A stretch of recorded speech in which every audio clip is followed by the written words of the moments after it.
अस्सलामुअलैकुम, मैं हूं मरियम नवाज। आज तारीख है 29 सितंबर 2024।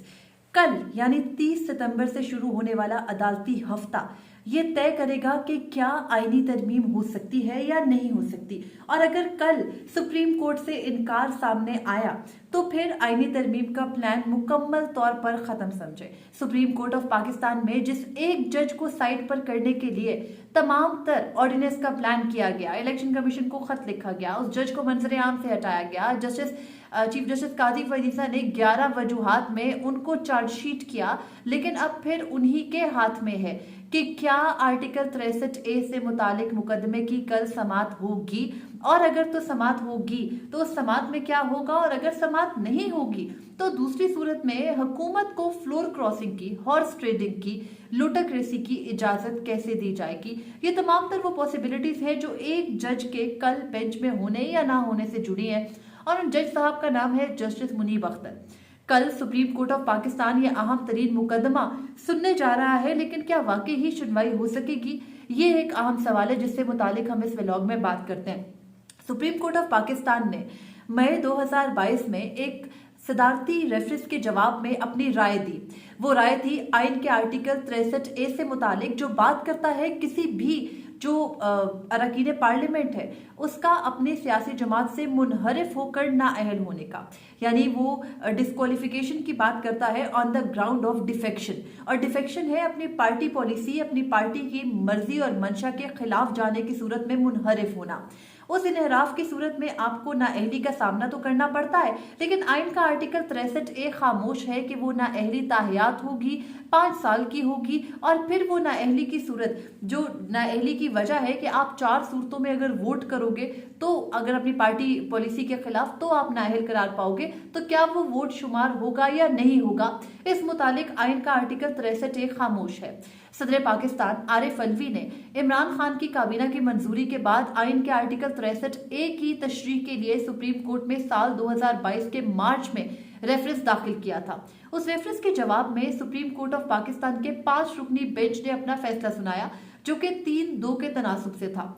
3 जजेस यानी chief justice Umar Ata Bandial, justice Munib Akhtar और जस्टिस एजाजुल एहसन का मौकिफ ये था कि आइन का आर्टिकल 63A क्योंकि सियासी जमात से मुतालिक बात करता है, तो उसमें जो शख्स भी पार्लियामेंट्री पार्टी के डिसीजन से इनहराफ करेगा, पार्लिमानी पार्टी के का जो फैसला होगा कि फला यानी 4 सूरतों में वोट ऑफ कॉन्फिडेंस या नो कॉन्फिडेंस यानी तहरीक अदम एतमाद, उसके अलावा जो मनी बिल है यानी बजट के अलावा जो भी मनी बिल होते हैं, उसके अलावा वजीर आजम या वजीर आला का इंतखाब, और चौथी सूरत है आईनी तरमीम। इन 4 सूरतों में जिस भी शख्स ने वोट करना है वो अपनी पार्लिमानी पार्टी की मंशा पर करना है, और अगर कोई अपनी पार्लिमानी पार्टी की मंशा पर वोट नहीं करेगा तो सवाल पूछा गया कि क्या वो वोट डिक्लेयर होगा, यानी वो शुमार होगा या नहीं होगा। सुप्रीम कोर्ट ऑफ पाकिस्तान ने मई 2022 में अपने सदारती रेफरेंस पर राय देते हुए ये कहा था कि वो ना सिर्फ वो वोट शुमार नहीं होगा बल्कि वो मुनहरिफ रुकन नाअहल हो जाएगा। अब ये नाअहली तो ऑलरेडी दर्ज थी आर्टिकल 63A में, उसकी मुद्दत दर्ज नहीं थी। मुद्दत जब सुप्रीम कोर्ट से मांगी गई तो सुप्रीम कोर्ट ने रेफरेंस के जवाब में ये कहा कि मुद्दत का तयन खुद पार्लियामान कर ले, सुप्रीम कोर्ट नहीं करेगा। पार्लियामान ने बाद में आर्टिकल 62-63 के अंदर हाल ही में जो नाअहली की मुद्दत थी उसको 5 साल फिक्स कर दिया। खैर, अब सबसे बड़ा मसला जो पार्लियामान को था वो एक तो ये था कि पार्लियामानी पार्टी की मंशा कर दी गई, जबकि इससे पहले पॉलिटिकल पार्टी का डिसीजन देखा जाता था। अब मिसाल के तौर पर अगर मुस्लिम लीग नून की मिसाल लें, और वहां पर जो उनकी पॉलिटिकल पार्टी है उसके सरबराह है मियां नवाज शरीफ, लेकिन उनके हाउस में जो पार्लियामानी लीडर है वो है सेनेटर इरफान सिद्दीकी। अब इरफान सिद्दीकी की जो राय होगी या उनका जो हुक्म होगा, गो के वो सेम ही होता है जो कि पॉलिटिकल पार्टी का या पार्लियामानी पार्टी का, लेकिन सुप्रीम कोर्ट ने ये करार दे दिया कि जो पार्लियामानी पार्टी के सरबराह की राय होगी वोटिंग को लेकर के, अरकान को उसको फॉलो करना होगा। इसी तरह एक तो एतराज ये था इनको कि भाई वो पॉलिटिकल पार्टी रहने देते, पार्लियामानी पार्टी पर क्यों उसको मुहित कर दिया। लेकिन आर्टिकल 63A के अंदर जो बात का पूरा प्रोसीजर है ना, कि अगर कोई फॉर एग्जांपल मैं एक पार्लियामानी पार्टी की रुकन हूं, मैं अपनी पार्टी की मर्जी के मुताबिक वोट नहीं करती बल्कि दूसरी पार्टी के साथ मिल जाती हूँ, उन्होंने मुझे कोई पैसे दिए दिलाए हैं या मेरा असूली मौकिफ भी है, मैं उनके साथ मिल जाती हूँ।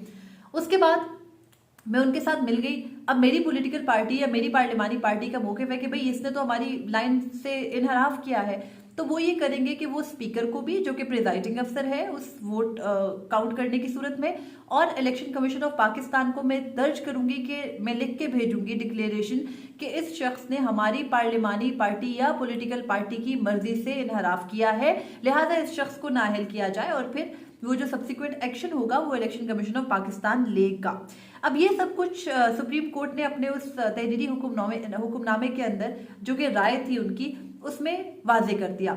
अब जो सदारती रेफरेंस के जवाब में राय आती है वो उतनी ही बाइंडिंग होती है जितना सुप्रीम कोर्ट का फैसला होता है। आर्टिकल 63 की जब तशरीह सामने आई तो उस वक्त हमजा शहबाज की हुकूमत घर गई थी, परवेज इलाही वजीर आला पंजाब बने थे। खैर कम ही अरसा था, बहरहाल बने, और उस एक साल के अरसे के अंदर या गालिबन 8-9 माह के अरसे के अंदर यही तनकीद होती रही कि आर्टिकल 63A की सूरत सुप्रीम कोर्ट ऑफ पाकिस्तान ने तहरीक अदम एतमाद डिप्टी स्पीकर रूलिंग का अदम करार देने पर उसको जो तलाफी है वो की है पीटीआई को, और पीटीआई की मर्जी का फैसला दिया। खैर हमने इस साल में देखा कि जिस तरीके से आईनी तरमीम लाने की कोशिश की गई, जिस तरह सुप्रीम कोर्ट ऑफ पाकिस्तान को खत्म करने की कोशिश की गई, हाई कोर्ट्स को बिल्कुल ही जो है वो बेसरोपा उनको जैसे कहते हैं ना लवारिस करने की कोशिश की गई, तो उसको रोका इस आर्टिकल 63A की तशरीह ने।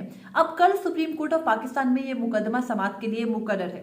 चीफ जस्टिस काजी फैज ईसा खुद बेंच बनाकर उसके सरबराह भी मुकर्रर हो गए, और उसके साथ ही जो है वो जस्टिस अमीनुद्दीन खान को भी बेंच में शामिल किया। जस्टिस जमाल मंदोखेल भी बेंच का हिस्सा है, जस्टिस मुनीब अख्तर और जस्टिस मियां खेल। जस्टिस मजहर आलम मियां खेल और जस्टिस जमाल मंदोखेल जो ओरिजिनल बेंच था उसमें भी इख्तलाफ करने वाले 2 जजेस थे, उनको तो बेंच में शामिल करना था, लेकिन जस्टिस मुनीब अख्तर को शामिल करना इसलिए जरूरी है क्योंकि वो मेजॉरिटी जजमेंट के ऑथर जज है। सुप्रीम कोर्ट के रूल ये कहते हैं कि जब कोई जज हाजिर सर्विस हो और उसने कोई फैसला दिया हो तो नजरसानी के बेंच के अंदर आपको उस शख्स को रुकन बनाना होता है। जस्टिस मुनीब अख्तर के खिलाफ 25 सितंबर को चीफ जस्टिस काजी फैज ईसा ने जस्टिस मंसूर अली शाह को जवाबी खत लिख के चार्जशीट किया। 11 वजूहात बताई कि वो क्यों फिट नहीं है सुप्रीम कोर्ट की 3 रुकनी जजेस कमेटी में बैठने के। अब वो जस्टिस मुनीब अख्तर कल क्या उसी जजेस कमेटी जो 2 रुकनी अज खुद बैठी, उसने खुद ही मुकदमात अहम तरीन 9 के 11 मुकदमात या 13 मुकदमात है जिनको समाअत के लिए मुकर्रर कर दिया, क्या जस्टिस मुनीब अख्तर कल उस बेंच के अंदर बैठ के उस कमेटी की लीगैलिटी को मानेंगे? जवाब नफी में है। दूसरी सूरत में अगर वो बेंच में नहीं बैठते तो क्या रास्ता बचता है चीफ जस्टिस काजी फैज ईसा के पास आर्टिकल 63A का होमवर्क करके हुकूमत को आईनी तरमीम का रास्ता देने का? तो उस सूरत में भी चीफ जस्टिस काजी फैज ईसा के पास अब ऑप्शन कम है। प्लान ए था आईनी तरमीम का, मौलाना को साथ मिलाकर किसी तरह से 2-3 लोगों को साथ मिला के आईनी तरमीम कर लेना, फेल हो गया। उसके बाद प्लान बी था मखसूस नशस्तें हासिल कर लेना, वो मखसूस नशस्तों का रास्ता भी रुक गया। कोशिश की, इलेक्शन कमीशन के जरिए दरख्वास्त भी डाल दी, लेकिन सुप्रीम कोर्ट की तफसीली वजूहात आने के बाद भी हाथ पैर बंद गए, तो प्लान बी भी फारिग हो गया। अब प्लान सी है 63A की नशस्तें हासिल करना, सॉरी 63A पर तशरीह वापस करना, और जो मुनहरिफ अरकान है उनको साथ मिलाकर कुछ रास्ता दिखा देना, क्योंकि आइन का आर्टिकल 63 है। अगर हम उसके अंदर देखें कि कोई शख्स अपनी पार्टी से अगर इनहराफ करता है और इलेक्शन कमीशन ने उसको इन द एंड डिस्क्वालीफाई करना है, अब इलेक्शन कमीशन भी इनके हाथ में है, तो जाहिर है किसी भी मेंबर को बहला फुसला के वोट डलवाना इसलिए आसान है कि भाई हम आपको नाअहल करने के लिए जब आपकी पार्लिमानी पार्टी का लीडर रेफरेंस भेजेगा तो इलेक्शन कमीशन आपको नहीं नाअहल करेगा, फिक्र नहीं करे, और अगर वो कर भी देगा तो 90 दिन के अंदर अदालतों ने फैसला करना है, तो अदालतों से मैनेज हो जाएंगे मुकदमा। तो इस तरह से वादे करा के फ्लोर क्रॉसिंग कराने का रास्ता खोला जा सकता है, लेकिन उसके रास्ते में आ रहे हैं जस्टिस मुनीब अख्तर। तमाम नजरें जस्टिस मुनीब अख्तर पर इसलिए हैं कि अब उन्होंने बैठकर कल तय करना है क्या वो बेंच में आके बैठते हैं, कमेटी की लीगैलिटी मानते हैं। जो जस्टिस मंसूर अली शाह ने उनके दिफा में खत लिखा, क्या उस खत के को जो है वो बिल्कुल नजरअंदाज करके कमेटी के बनाए गए बेंच में आके बैठेंगे? लग नहीं रहा, जस्टिस मुनीब अख्तर के मिजाज के खिलाफ है। दूसरी सूरत यह है कि क्या जस्टिस मुनीब अख्तर जो है वो अगर बेंच में आकर बैठ के चीफ जस्टिस काजी फैज ईसा को सामने जो वो 11 वजूहात है उन पर चार्जशीट करें? लगता नहीं है कि वो वहां पर आके बैठेंगे, क्योंकि आके बैठने की सूरत में वो बेंच को तस्लीम कर रहे होंगे। तीसरी सूरत ये है कि जस्टिस मुनीब अख्तर यानी वो कल कह दें कि भाई मैं नहीं हूं आज अवेलेबल और आज समाअत ना हो, तो अब बेंच बना हुआ है, अगर जज अवेलेबल ना हो तो ऑटोमेटिकली समाअत नहीं होती। तो उस सूरत में फौरी तौर पर अगर चीफ जस्टिस काजी फैज ईसा कोई बेंच दूसरा ना बना दे, यानी किसी जज की अनअवेलेबिलिटी पर, तो कभी भी बेंच दूसरा नहीं बनता। हमने देखा कि पंजाब के ट्रिब्यूनल्स का मामला महीना 1.5 महीना लटका रहा, जस्टिस जमाल मंदोखेल नहीं थे या वकला नहीं थे।